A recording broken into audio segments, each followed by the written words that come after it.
इमरान खान को अव्वल तो जेल में होना नहीं चाहिए।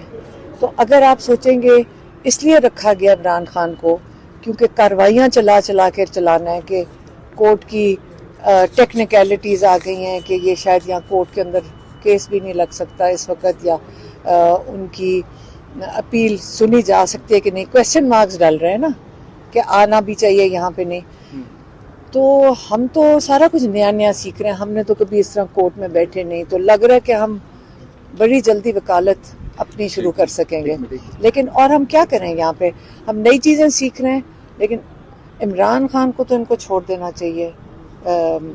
ये तो कन्विक्शन सारी ओवरटर्न होनी चाहिए, जिसी के लिए हमारे यहाँ लॉयर्स पेश हुए हैं।